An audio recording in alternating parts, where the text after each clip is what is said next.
என்னை நோக்கி பாயும் தோட்டா திரைப்படத்தோட ரிலீஸ் தேதி அறிவிச்சிருக்காங்க படக்குழு. உங்களை அன்போடு வரவேற்பது இது உங்கள் தமிழ் சேனல். தனுஷ், மேகா ஆகாஷ் இணைஞ்சு நடிச்சிருக்கும் என்னை நோக்கி பாயும் தோட்டா திரைப்படத்தை கௌதம் வாசுதேவ் அவர்கள் டைரக்ஷன் செஞ்சிருந்தாரு. இந்த படத்தோட ட்ரெய்லர், சாங்ஸ் எல்லாமே வெளிவந்து பயங்கர வரவேற்பு பெற்றது. தனுஷ் வேற ரொம்ப சின்ன பையனாக நடிச்சிருக்காரு. அதனால் ரசிகர்கள்கிட்ட இந்த படத்துக்கு எக்கச்சக்கமான எதிர்பார்ப்பு இருந்தது.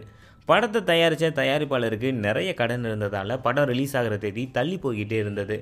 இந்த படத்துக்கு அப்புறம் ஷூட் பண்ண மாரி 2, வட சென்னை எல்லாமே வெளிவந்துருச்சு.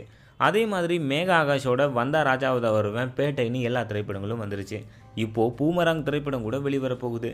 3 வருஷத்துக்கு பிறகு தான் ஒரு நல்ல முன்னேற்றமாக எல்லா வேலைகளையுமே முடித்து சென்சார் போர்டுக்கிட்ட இந்த படத்தை காமிச்சு U/A சான்றிதழை வாங்கியிருக்காங்க.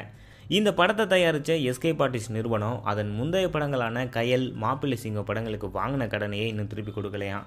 இணை தயாரிப்பாளராக உள்ள கௌதம் அவர்களும் அச்சம் என்பது மடமையடா படத்துக்காக வாங்கின கடனை திருப்பி கொடுக்கலையாம். இதனால் கடன் கொடுத்தவங்க படத்தை ரிலீஸ் பண்ணக்கூடாது அப்படின்னு போர்க்கொடியை தூக்கிட்டாங்க. சில நாட்களுக்கு முன்னாடி விநியோகஸ்தர் சங்கங்கள் கிட்ட பேச்சுவார்த்தையை நடத்தியிருக்காங்க. அதில் படத்தையும் போட்டு காட்டியிருக்காங்க. படம் ரொம்ப சூப்பராக வந்திருக்கான், கண்டிப்பாக வெற்றி பெறுமா, அதனால் படத்தை ரிலீஸ் பண்ணுங்கள், அதுக்கப்புறம் நீங்கள் கடனை கட்டலாம் அப்படின்னு பேச்சுவார்த்தையில் முடிவாகியிருக்கு. மார்ச் 28 இந்த படத்தை ரிலீஸ் செய்ய போகிறதா தற்போது செய்திகள் வெளியாகியிருக்கு. தேதி கொஞ்சம் முன்ன பின்ன கூட மாற வாய்ப்பு இருக்குது. ஆனால் மார்ச், ஏப்ரலுக்குள்ளே இந்த படம் கண்டிப்பாக வெளியாகும்.